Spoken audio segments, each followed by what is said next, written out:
I want to talk about something that I call the comfort triangle, stack effect, law of holes, humidity control. We're going to talk about how heat moves because cold doesn't scientifically. And we're going to talk about heat and moisture control, insulation R values, and what does that mean to people, and sources of comfort issues. Now, as I go through this, this is about building science and how we use it to diagnose people's problems. But one of the things I know the audience I'm speaking to is home inspectors. I say, we say, our team says often to our customers, we fix all the things in a house that were created by code. So just let that be known. Don't anybody get offended if I say something that's not the code.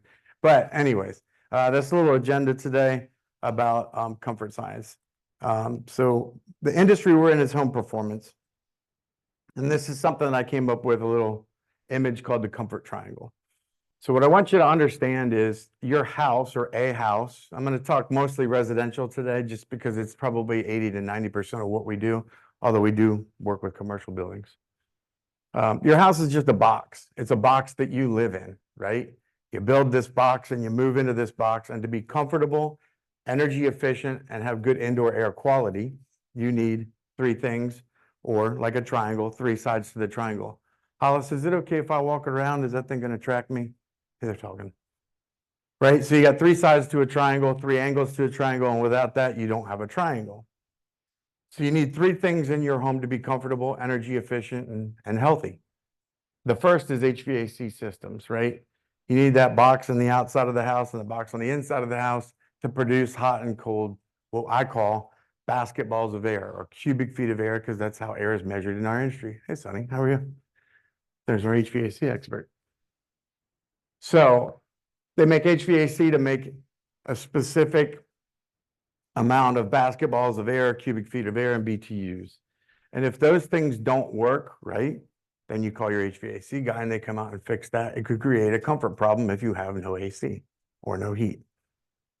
Now that we've made the basketballs of air, we need to get them to where they need to be, right? The air that's coming into this room was developed most likely up on the roof of this building, but from the outside or from the attic or the basement or the crawl space of the house, we need to get it to where it needs to be. So the second piece of the pie or the triangle is the ductwork. You need a distribution system. You need to get that air to where it needs to be.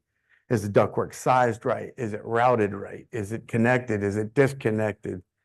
Is it leaky? Did a squirrel eat the insulation off of it that's traveling through the attic at 140 degrees, causing a comfort problem? Those are things that can contribute to a comfort, indoor air quality, or energy efficiency issue. Then once you get the basketballs of air to where you need them to be, the idea is evaluating the building envelope to keep those basketballs inside the house for as long as possible, right? So what is a building envelope and why is that so important to understand? Building envelope is very simply anything that separates inside from outside, inside the house from outside the house. So as an example, that wall is part of the building envelope of this particular building. It's keeping the indoor air here that customer is paying for with the HVAC to heat and cool their house inside the house. If there were a hole in that wall, it could quite possibly create a comfort problem, an energy efficiency problem, or even an indoor air quality problem. Would we all agree on that? Hopefully. Yeah.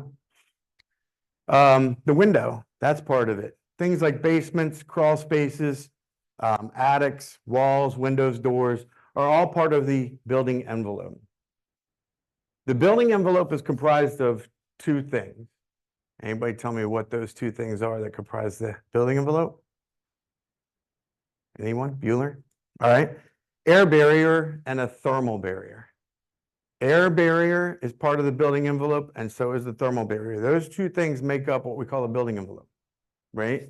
So what we're doing is keeping the air, we're not allowing air to leak in or out of the building, thus securing the basketballs of air that you've made in the house or in the commercial building space.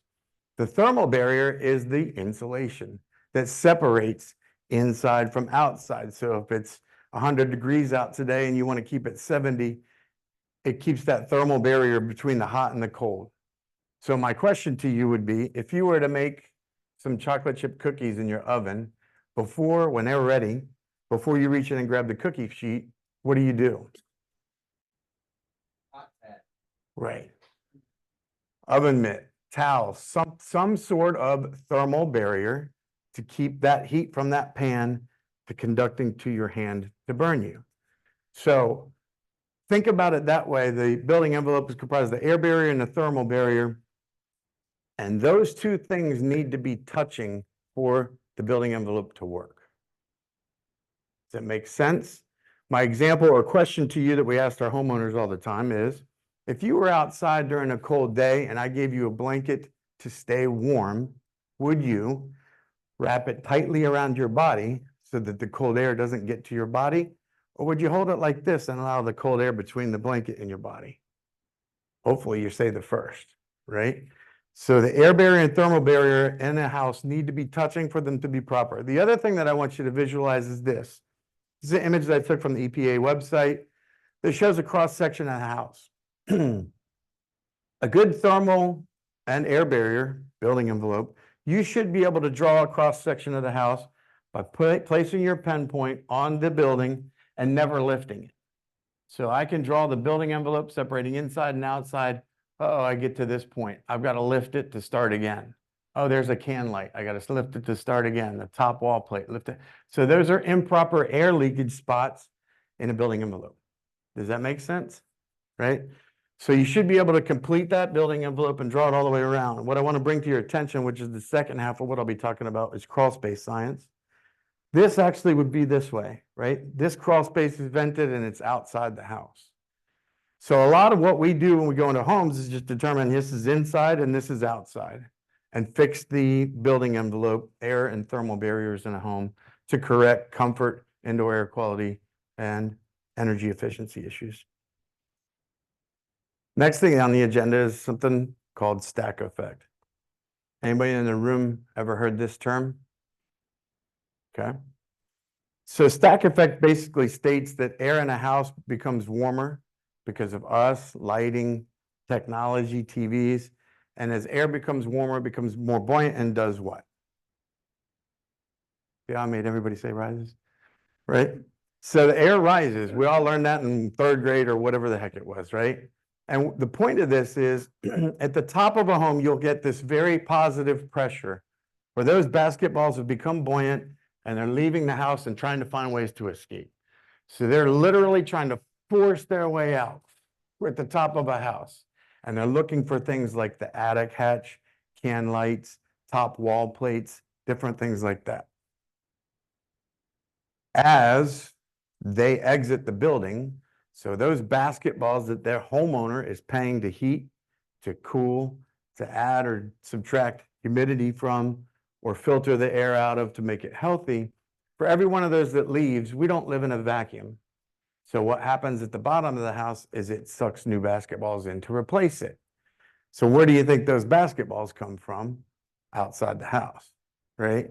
So on a day like today, you have super high humidity coming into that home, which may be posing a humidity problem within the home. So stack effect is one of the most simplistic principles that we use to show customers what's going on in their home and why.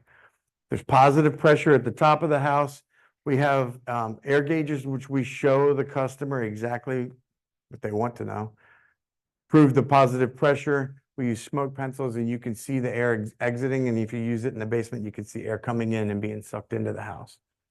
And if you don't believe me, go buy I mean, you can just light a match and do it. But you can see that. You can see the air exiting at the top and you can see the air entering at the bottom.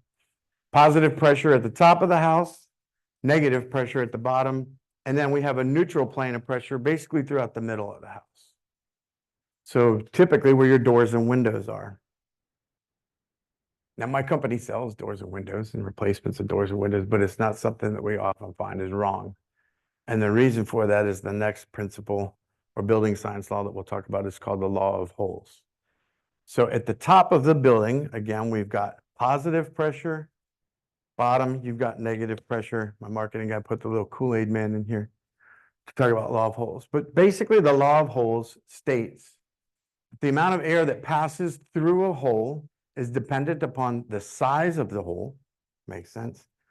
But even more importantly, the pressure differential on either side of that hole. Okay.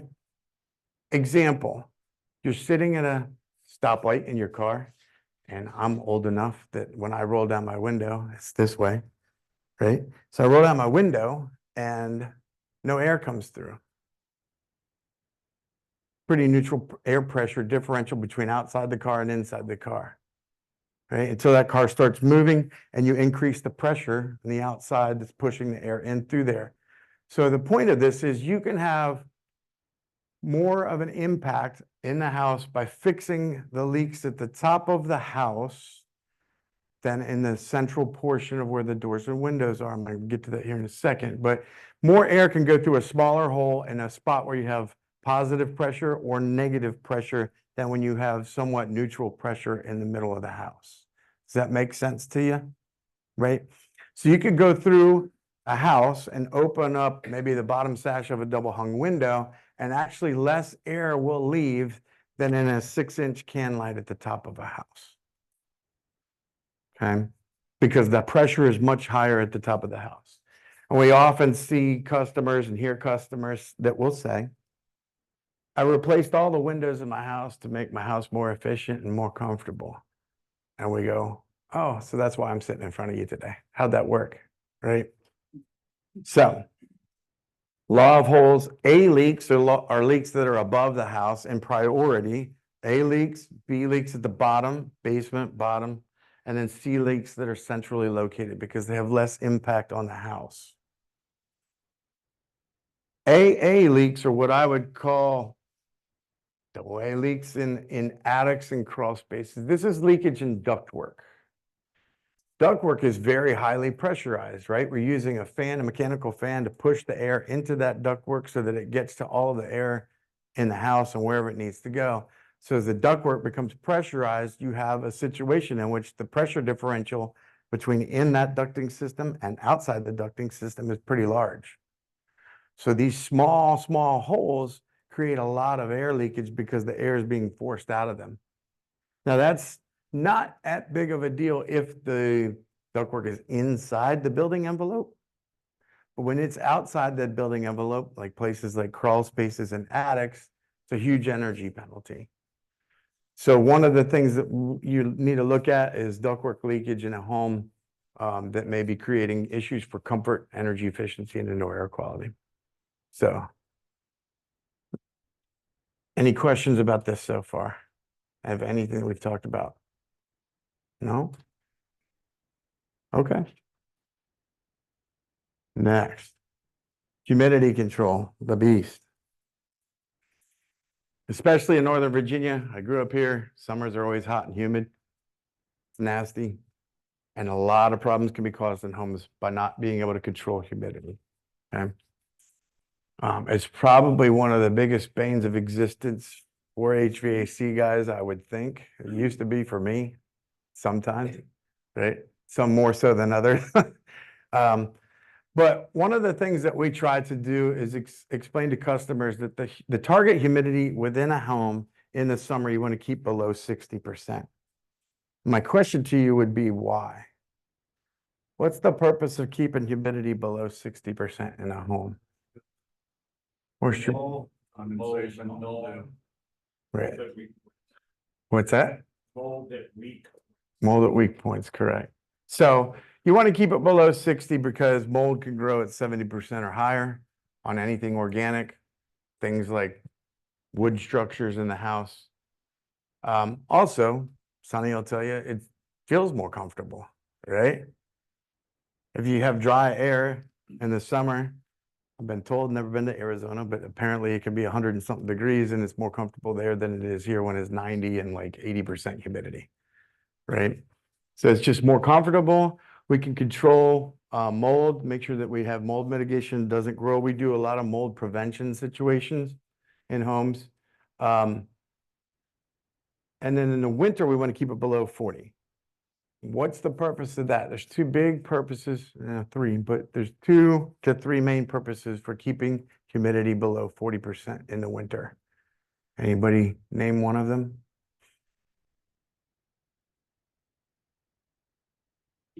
Sunny sheet. You got it. Anybody go into houses and see condensation on the windows?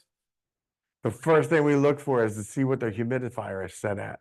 They buy these fancy steam humidifiers and crank them up, and they have high humidity, and it hits the cold surface. So take out your pens here and at home. Very, very simple mathematical problem that you need to learn. Took me a long time to learn this, and I didn't even know it in HVAC. For every degree, 1 degree in Fahrenheit that you drop the temperature of air, conversely, the humidity will rise 2.2%. What humidity? Humidity, relative humidity in the house will rise 2.2. So my question to you is, Eric, what's your favorite adult beverage? What? What's your favorite adult beverage? Oh, IPA. There you go. So you got a nice cold IPA in the summer and you walk outside onto your deck to hang out. What happens to that IPA? Oh, wet. Gets wet. It condensates, right? Because Well, it also gets empty. right, fast.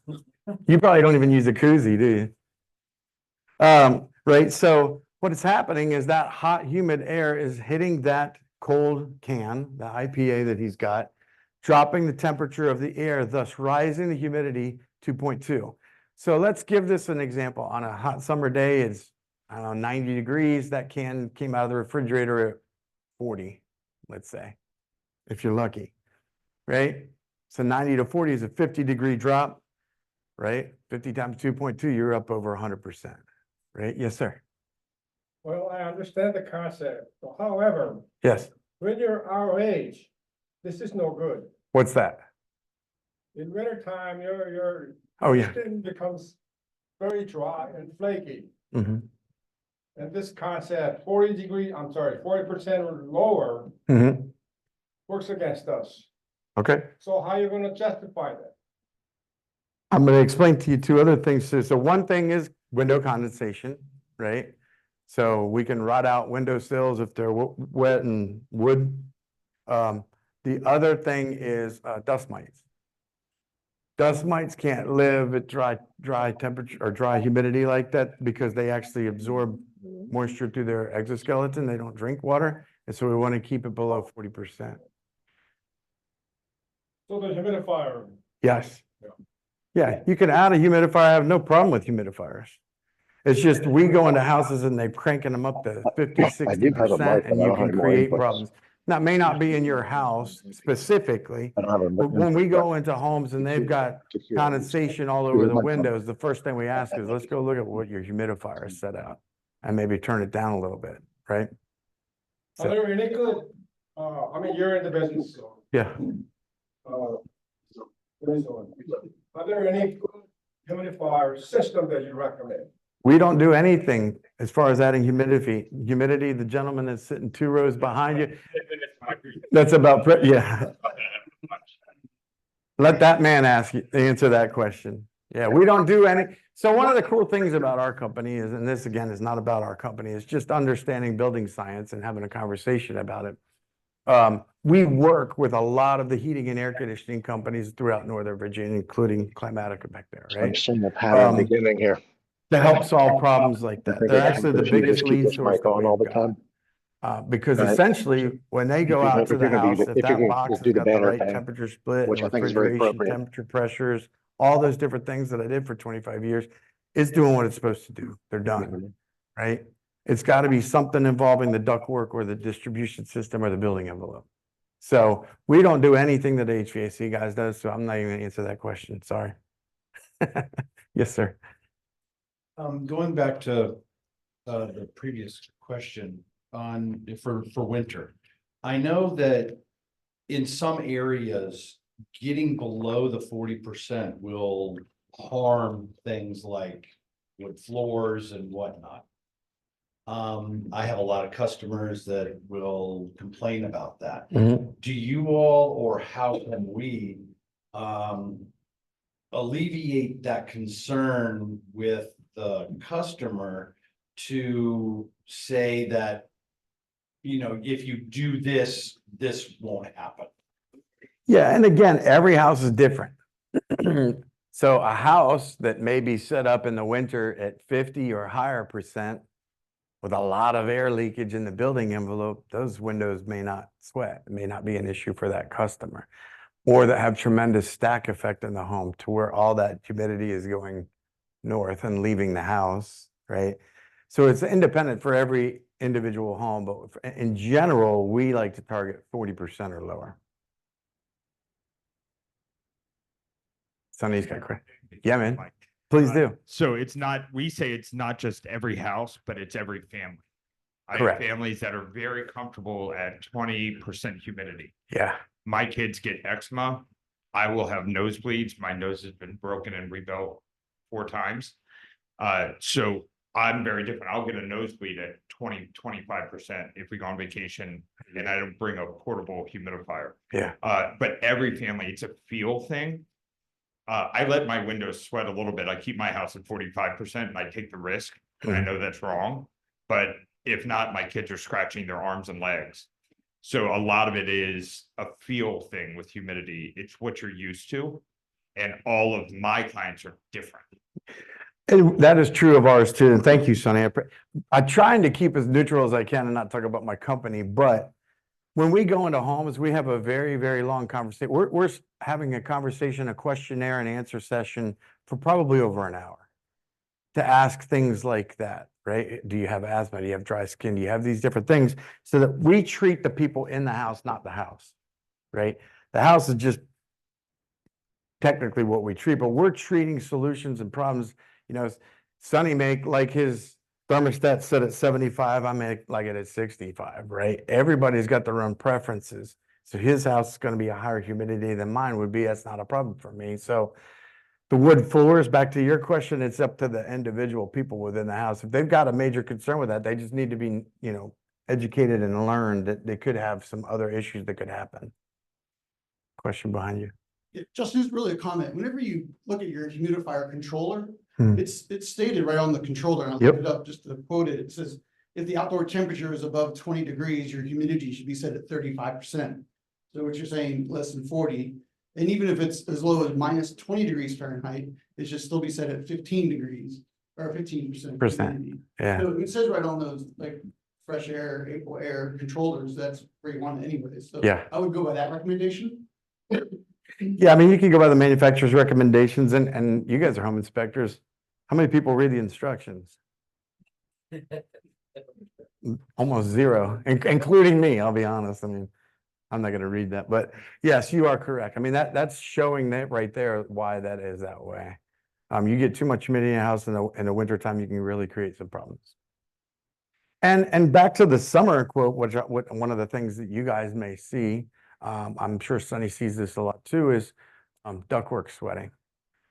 Right? We get called in for a lot of situations in which ductwork is sweating, and the proof is right there. What's happening is we sit down with the customer, take a hygrometer and a temperature reading within the home and go, your home is 70-degree air and it's, 40% humidity. Now that ductwork is, I don't know, what's variable speed, 45-degree air coming through it, maybe something like that. Yep.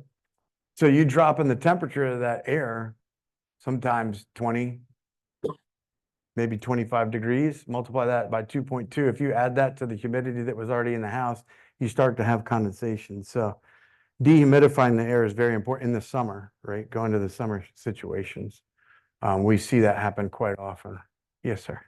When my HVAC system, HVAC contractor replaced my system in August of 2019, I have a system electronically controlled blower. Yep. He put in he raised the tonnage by half ton, the older house. Warmer summers, but he put in a thermostat with a humidity sensor. So I actually can set a target humidity in the house. And I just arbitrarily set it 50% target humidity, 75-degree temperature. Yeah. And so if the humidity is above 50% and it's 75 degrees in the house, the system will run, but with the blower running at half speed. Mhm. You have more dwell time across the evaporated coil, the Colder. humidity comes out. Now, it won't run forever down to 50%. We have a hysteresis on the temperature setting, but basically, I'm keeping that house between 74 and 75 degrees in the summer, and I'm more comfortable Yeah. than I was with the old crappy system at 70 degrees. Yeah, one of the things you gotta be careful about that we have seen in the past is, all the newer systems of variable speed, control humidity and dehumidification through the thermostat. They get ductwork sweating, and what they do is crank down the dehumidification setting, which makes that air sit there longer, and ductwork becomes even colder and intensifies the ductwork sweating. Yeah, that's why you have that hysteresis.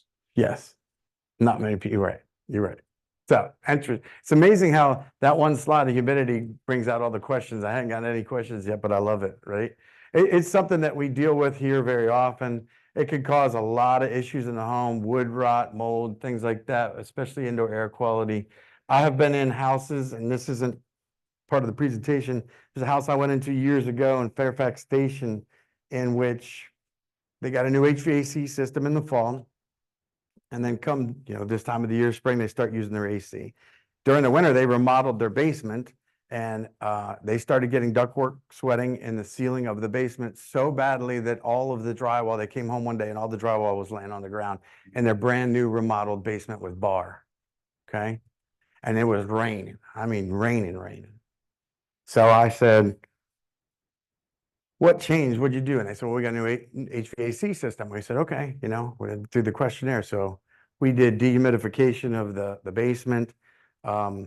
We went around and sealed up rim joists and things like that to make sure no more hot, humid air is being sucked into the house and across that basement ceiling to touch that ductwork and create the condensation. And then we spray foam some of the ductwork, which is very hard to do because if you, just like a koozie on your IPA, right, where the koozie is, you warm the temperature of that beer can where the koozie is. But around the top, it's still going to sweat because the hot, humid air is getting to that. So if you mix just one square inch, it doesn't do anything, right? So it's very hard as the ductwork's tucked into chases and against walls and ceilings. Still was sweating. We went back to this house 3 or 4 times. And I finally went back the 3rd or 4th time and said to the lady, let's start all over. You've changed something in your house. What have you changed? And she just, nothing. The only thing we've done, have you built a deck? Have you done, is this deck new? No. You know what? We replaced the roof. Really? Tell me about that. Oh yeah, well, we've got a big roof and our roofer said we need 3 attic fans.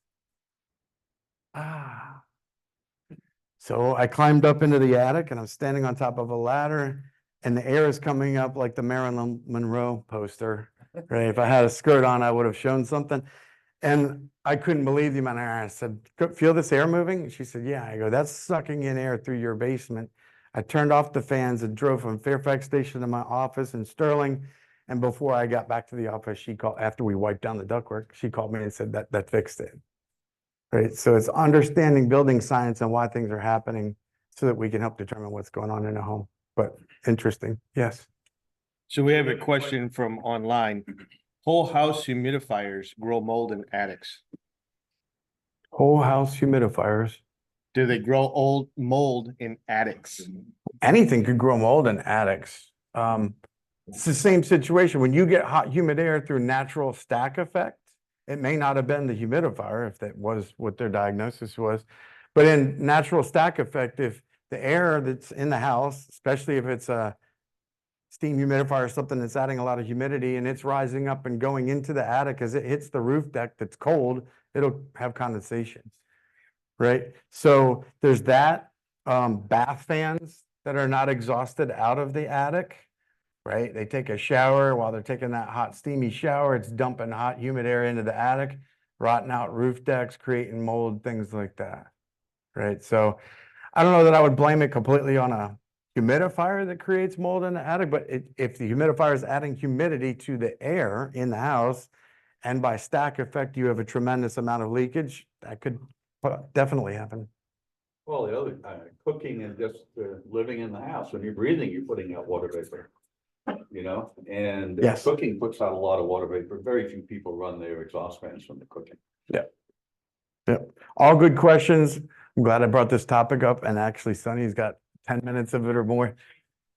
I love it. I love it. Listening to the customer, right? The next is just understanding that heat moves in three ways. Conduction, right, through solids, and things move from more to less. That's also really simple to understand. Things move from more to less. My hand is making this dais warm. It's not making my hand cold. It's moving from more temperature to less temperature, right? One of the things we do when we go into a home is we go to the wall and show people, this is a thermal camera, this is how it works. We touch the hand in the wall, and I would encourage those to use thermal cameras to do this. Let it sit there for a couple seconds, or ask your homeowner to do that, and step away and show them their hand. Your hand just heated up that wall, right? So things move from more to less through conduction. Convection is through air, convective loop.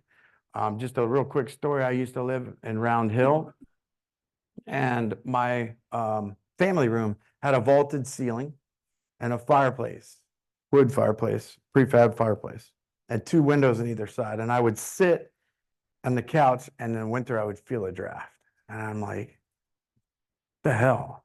So I thought it was the windows and the fireplace. So I started evaluating it, and what I learned was it was a convective loop.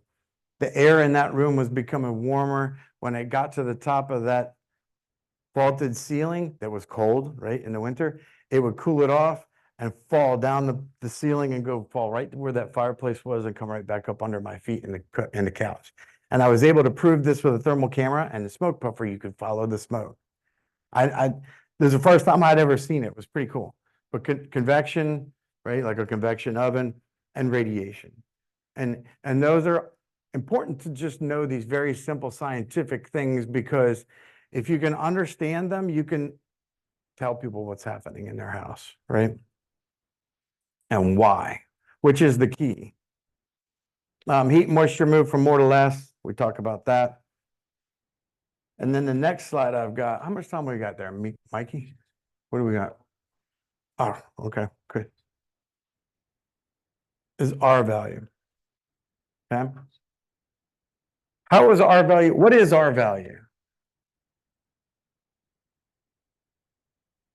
Thermal resistance, precisely.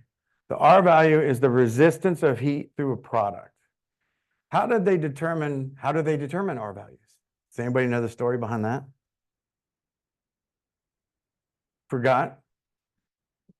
These guys right here, the Pink Panther people, right? They were looking for ways to sell more insulation. Okay? Anybody actually read the instruction? We talked about instructions, and probably nobody in this room has ever read the instructions on their shampoo bottle. What's the last line of the instructions say? Repeat. Who said that? Repeat. Why? So they can sell you more shampoo, right? So what they did was they came up with a system where they could rate their product by something called an R value, or resistance to thermal heat. Everything has got a R value if you wanted to. This tabletop, the wall, the glass, well, glass is U value, but all they did was they went into a factory setting indoors in a warehouse, and they set up a temperature, heat, right? And in a 6-sided sealed box, they put their product in. And then a thermostat over here to see how long it would take the heat to transfer through that product. And the slower it went through there, the better off it was, right? That makes sense.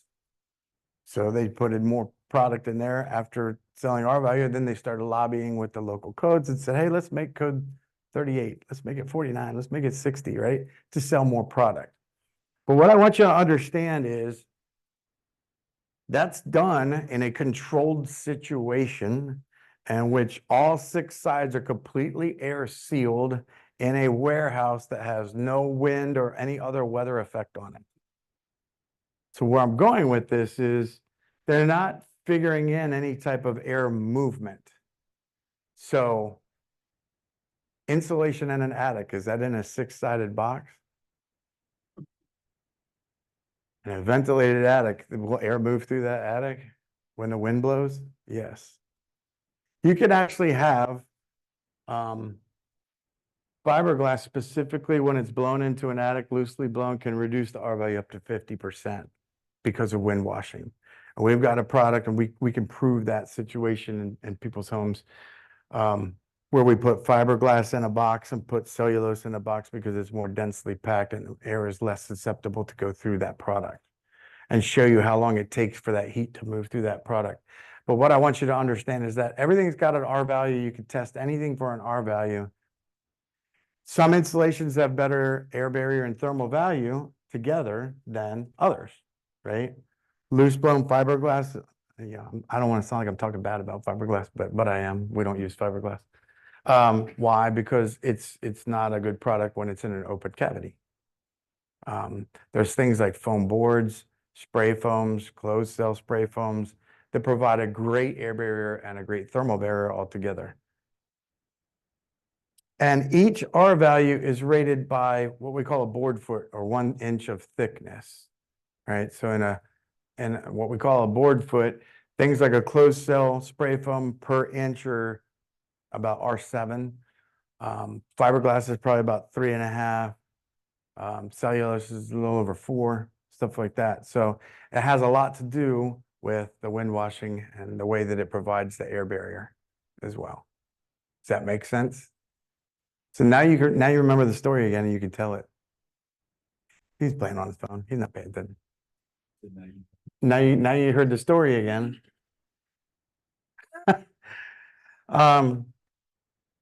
Just information for you guys as you go out and look at these homes. Top 10 building assemblies causing comfort, energy, and indoor air quality issues.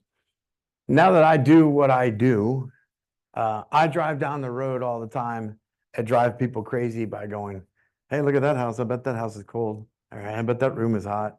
Look at that. And I bet you their feet, their floors are cold, so on and so forth. But very simply, air sealing attic floors. And when I say air sealing, that's such a loosely used term, right? By code, from what I understand, you have to just hit the penetrations of where wires and plumbing and things go through the attic floor. Is that correct? I don't even know. Top plates on both sides? Okay. So that's changed. So that's what we do, right? Air sealing attic floors can help seal the air in the house, make the air that they're paying to heat and cool stay there longer, make the house more energy efficient, make it more comfortable and healthier. So a lot of the times we got to people's houses and they're looking for a problem to be solved. And there are companies out there that still insulate attics even after the new construction and they're not air sealing. And I don't know why you would do that. It's malpractice in my opinion. We talked about the AA leaks, HVAC ducts in an attic, right? You don't run the ductwork up the outside of your house to get to the top floor, right? So why put it in an attic that's even worse? It's 130, 140 degrees. It's pressurized. The air is being forced out into the outside air because your attic is outside the house. Same thing with the crawl space until we get to the next thing that we need to talk about. But too little insulation, we always recommend R60. Somebody said, wow, who was that? I heard, R60 is what we typically recommend. What is code in Loudoun and Fairfax now? I don't even know. Because we never do anything to code. We're always better than code, but 49, yeah. 49 the attic, okay. I mean, I have no idea. Knee wall spaces. Those are very, very prominent for creating problems in people's houses. Okay. Northern Virginia is the land of rooms above a garage. And typically they have those walk-in closets with the knee walls on either side that are open to the soffit venting, things like that are allowing air to come up and in and under the dwelling spaces, creating hot or cold floors, high humidity situations, because the hot humid air is hitting things that are cold and dropping the temperature and raising the humidity. Thermal and air barriers not touching. How many people go into houses in the prefabricated fireplaces and they say they're drafty? We get that all the time in the winter. Customers are complaining is because the air barrier is here and the thermal barrier is not touching the air barrier. There's a gap between that. There's another situation that you'll have. We call it floating fiberglass. There's these townhouses. I've seen them in Fairfax where on the top floor, the front of the house and the back of the house have vaulted ceilings And then in the middle of the house, they have a flat ceiling. And you go up there and the fiberglass just keeps going up magically in the air like this, right? Fiberglass hanging in the air is not going to do anything, but that's the thermal and the air barriers they're not touching. They're not touching that drywall. So if the air can get between the drywall and the fiberglass bat, I mean, it's R0, right? Vented crawl spaces, which we're going to spend another 50 minutes on after this.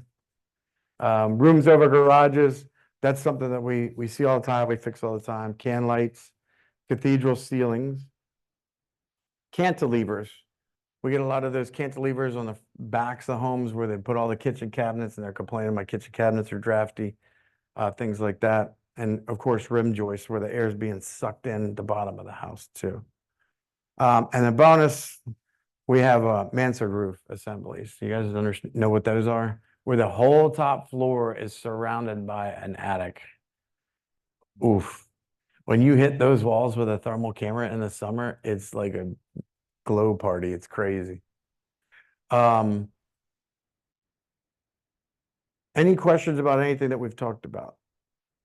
Anyone? No? Then my marketing guy made me do this. I didn't want to do it.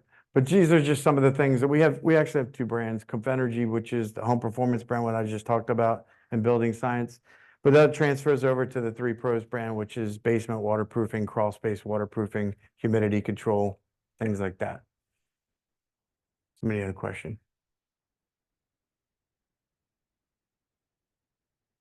I'm just curious, if you were to insulate your own home, would you use loose fill blown in fiberglass or another type of insulation if you had a choice? To me, the only purpose for a loose blown fiberglass is the landfill. But that's just my opinion. And you know what opinions are like. But it depends. I mean, if there's a way to use it in a fashion that puts it in a 6-sided cavity that's air sealed, I have no problem with it. My own home, if budget was no matter, let's say, I would use closed cell spray foam. But it's interesting you asked that question because we don't do new construction, so we don't handle stuff like that. So I don't get that question asked a lot. But you know, I have no problem with fiberglass, but the problem with it in most parts is it's used in a bat form in a wall. And even those cavities are not completely sealed because you have outlets, you have different penetrations that will create a problem. He's coming back for more. I'll ask it a follow-up. Yes, How does that compare with, for example, cellulose? yes. Oh, okay. So when we loose blow, we use mostly cellulose. It's got a higher R value per board foot in comparison to fiberglass. It is less susceptible to wind washing because air won't flow through it. When I did HVAC, I hated cellulose because it was always dusty and nasty, and you go up there and you can't breathe and you start coughing and stuff. But it's a higher R value. It retains heat a lot better than fiberglass, and it's less susceptible to wind washing. This summer, if you guys are up in some attics, I would tell you to do this. It's kind of a cool little experiment. It's not even quantitative, it's just qualitative. Get into a house that's got that white fluffy fiberglass. When it's hot as heck up in the attic, it's 130 degrees, and just take a couple of seconds, put your hand down through that fiberglass, and you'll see how loose it is, and your hand becomes cooler as you go through, as you get towards the drywall, and you can feel the cool drywall. And then go into an attic that's got cellulose and do that. It is so much harder to do, and the heat transfer is way, way different. You'll feel it instantly. So we use almost exclusively cellulose because it can be loose blown, it can be dense packed into wall cavities, it can be dense packed into garage ceilings and things like that. My preference in short would be cellulose over fiberglass. Yes, sir. I'd suggest if you're answering the question, what you do in the attic of your house, doesn't it make more sense, instead of specifying the degree of insulation in the attic floor, okay, why not let's change the code, treat the attic as an attic envelope. Mhm. Therefore, when you have a paper and you have an air barrier and an insulation barrier in the attic, don't treat that attic vertical knee wall as an exterior wall. Correct. Treat it as the same, it's part of the envelope, it's separating the attic from the house, and we Right. never see that. And that would be a simple paragraph in the building code. You would think so. I guess you have to talk to the people that lobby, the people that, you know, make that code. But yes, when we do that, we actually treat the roof decking in the knee wall, make the knee wall a conditioned space. We call it pink band. We'll try. I don't think they care about me. Hang on a second. What's your take on radiant solar barriers and attics? We use them. They're great for lowering the temperature of the attic in the summertime, usually about 20 to 30 degrees sometimes. So it helps, right? So radiant barriers to help lessen the amount of radiant heat that comes down on the top of this top floor. So when we go into homes, starting here in another week, if it ever gets hot, people are going to say, I need a way to make my top floor cooler. And that will be one of the products that we use. Now, I will say this, couple of things about radiant barrier, in my opinion. It shouldn't be laid on flat on the floor. I don't think the solutions we provide are permanent. So I don't want somebody moving it around when the electrician comes up and screwing it all up. So what we do is staple it to the roof trusses and allow the ventilation to still go behind it, which is the next thing that I'll say, as long as that radiant barrier is perforated and doesn't cause a vapor barrier. Because if you have two vapor barriers in an assembly, you'll trap moisture. And let's be honest, the whole reason you have ventilation in an attic is to prevent moisture, right? Yeah. Okay, we have a question online. Sure. Do you know any pros and or cons of installing a ridge vent when you have closed cell foam installed or sprayed in the rafter space? Sure. So you're talking about when we encapsulate with closed cell spray foam, the roof deck and seal up the attic. And you're talking about somebody's added a ridge vent to it? Yep. Yes. All right. I'll try to be politically correct. Why don't we just cut a big hole in the side wall of the house too, right? That attic, when you encapsulate properly, you eliminate the venting in that attic and you condition the space, humidify or even treat it with the HVAC ducting, whatever it may be, that becomes conditioned space. So you shouldn't cut a hole in that for anything, attic fan, ridge vent, anything, gable, nothing. That area should not ventilate any more than your master bedroom ventilates to the outside. It is now inside your house. So you should not ventilate. And when I tell that to people and when they seem to get it is when I walk over to their master bedroom and I open the window and I go, just leave like that for forever.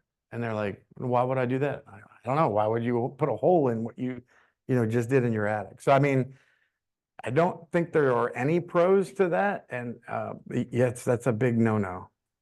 And I guess I've seen it concealed where I'll see a ridge vent on the outside, but I don't see it on the inside. So what were they? I don't know if the roofer got the wrong note or I was just curious if there was some other use for that ridge vent. You see it on the outside, but you don't see it on the inside. Correct. I've seen it twice, I think now. Yeah. Blocked with the spray foam itself. Yep. Yeah, that was probably done after the fact. That's my guess. That house was a ventilated attic to begin with, and there's no reason to take the ridge vent off and, have to replace shingles and all that kind of stuff. So it was probably done by a company like mine, and we went in there and encapsulated it. So we seal it all up. Matter of fact, we disable the attic fan if it's in there. The gable vents get sealed up with the spray foam instead of the soffit vents. Does that make sense? For sure. Thank you. Okay, we have Greg to ask a question now. Sure. Yeah, boy, this is fantastic information. I wanted to ask your opinion regarding the open cell or closed cell on the roof deck. And why? And then additionally, do you apply any type of vapor/moisture barrier between the roof deck before applying the spray foam to prevent condensation? And then lastly, applying the spray foam in different temperatures.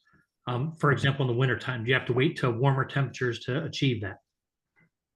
I'll try to answer all of that. So Yes, you can't, you should not, the substrate you put that on, when you spray foam, any type of a two-part spray foam, high or low pressure, closed cell or open cell, just across the board, needs to be warm.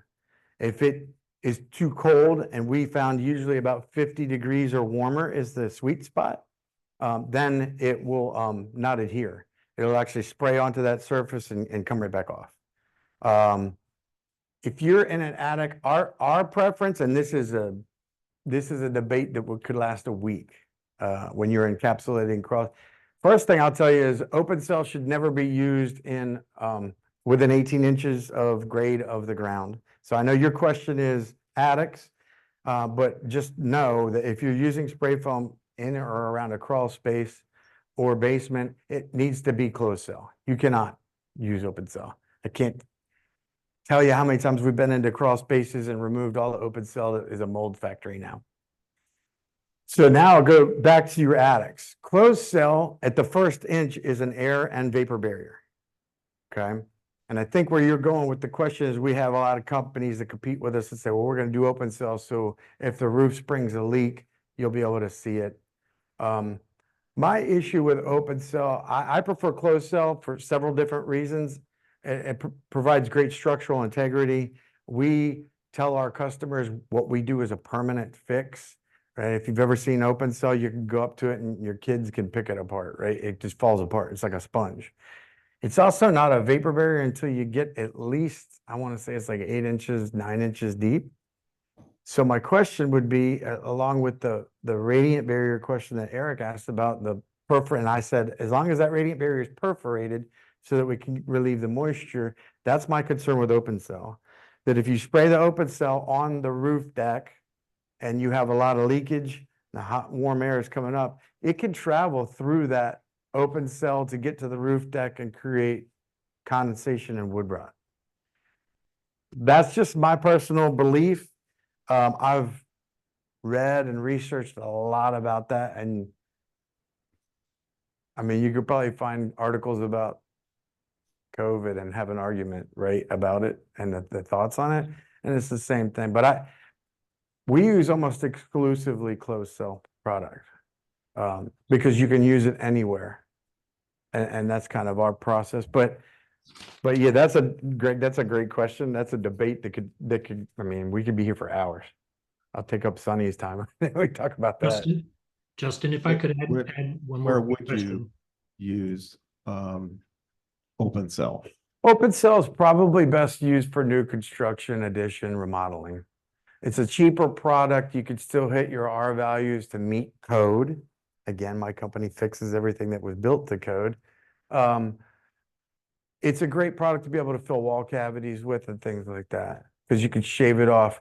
We've made the mistake of putting closed cell on a wall that had drywall coming up later, and don't let it go past that space, or you got a real problem. You can't get it out of there.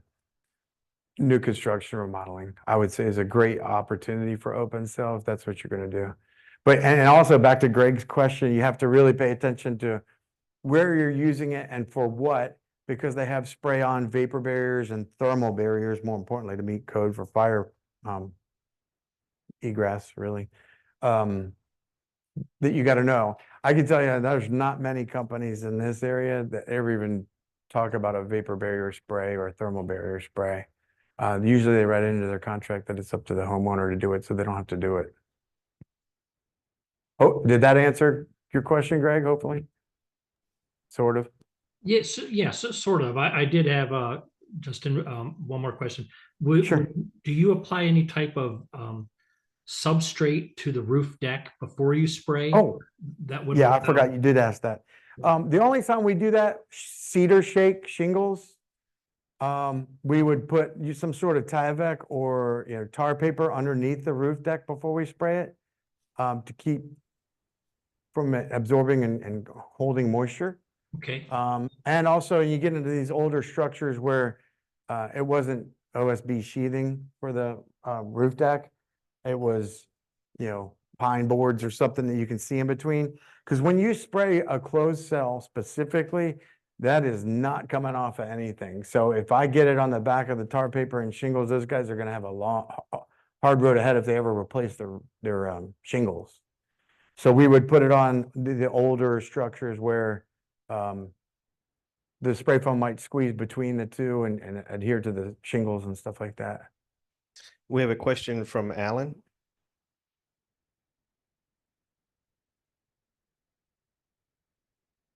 Alan, you can go ahead and unmute.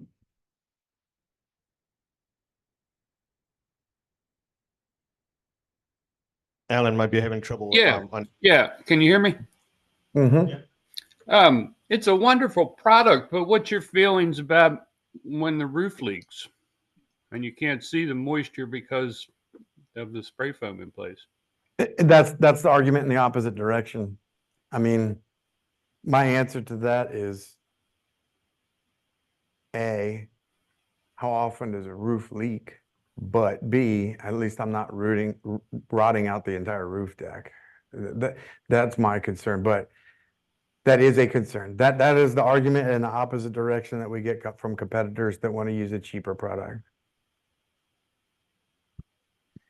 And we have another question from Remy.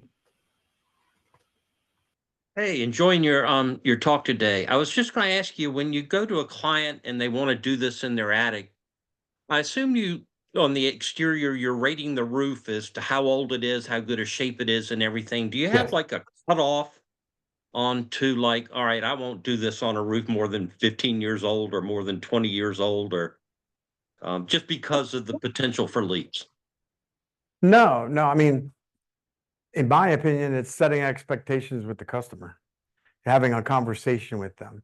How old is your roof? Let me look at the condition of your roof. We get in the attic and look at the underside to see if there's any issues with wood rot already, right? Things like that, signs of water leakage from prior situations and stuff.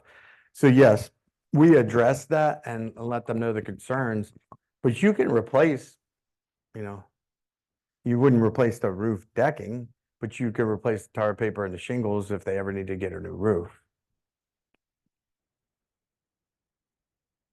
Does that make sense, Alan? It was Alan, right? Yeah, I Oh. got you. Yes, sir. One more question from me. Yeah. What about VOCs? I've heard a lot on, if it's not mixed exactly correct, it can VOC for years. It can.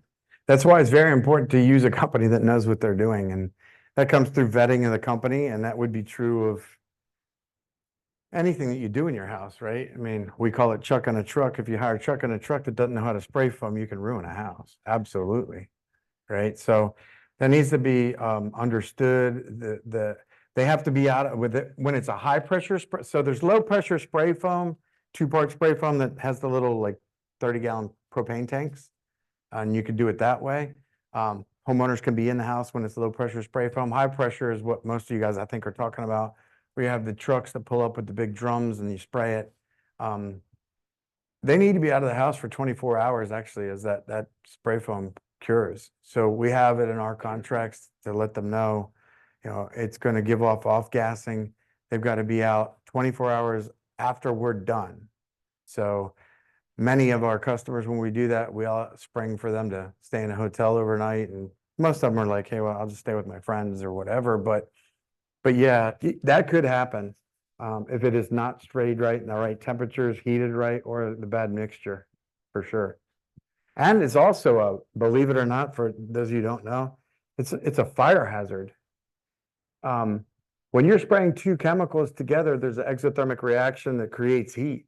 And if it's not mixed properly and sprayed, just so you know, spray foams typically have a certain amount of lift. Meaning, as I spray that, we got 5 minutes, as we spray this on the substrate, right? I have to spray it once. I can't let that lift, and closed cell, the one we use is, I think, 5 inches. You can't just keep spraying it and spraying it and spraying it, because the interior of that will never cure. Matter of fact, it will catch fire. It will catch fire. I know a person that owns a insulation company, had lit their house on fire, burned to the ground. So it will catch on fire. And so what you have to do is spray your first 2 or 3 inches, get a base coat, and then you can go back for the second round after it's cured. So if we were doing this room, you start here and you go all the way around. And when you get back to here, that should be cured enough where you can add the other 2 or 3 inches. But I will say, one of the other reasons that we use closed cell is at 3 inches, it's at 98% effective. It's an air barrier. There's no air getting through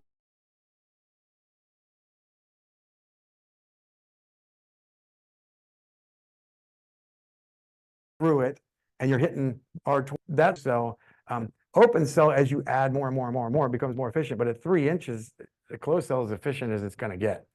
We'll even tell customers, well, I want to do 4 inches or 5 inches thick because that's what the other company's doing. We'll go, well, look at this chart. Here's the chart from the spray foam company. Can you see you're just wasting your money? Because you're going to get all you're going to get out of closed cell spray foam at 3 inches. I think the first inch is like 93% efficient, and then the second gets it to like 96, and then 98, something like that. You're at 98. I mean, why add any more? The first R value is the most important R value. And then we tell people, you drink hot coffee and they got that little piece of cardboard that shows you that's your first R, right? You don't need a big thick piece of roll of cardboard to drink your coffee. You just need to keep it from burning your hand. Yes, sir. So one more from online. Sean, go ahead. Oh, I wanted to know about the ignition barrier. Do you guys apply an ignition barrier, or is it required, that kind of stuff? Most spray foams now, closed and open cell, have an ignition barrier already built into them. If you want to look for that in the MSDS sheets, it's called Appendix X rated. That'll let you know that there's an ignition barrier in there. But the big thing that you guys probably need to worry about for code is thermal barrier.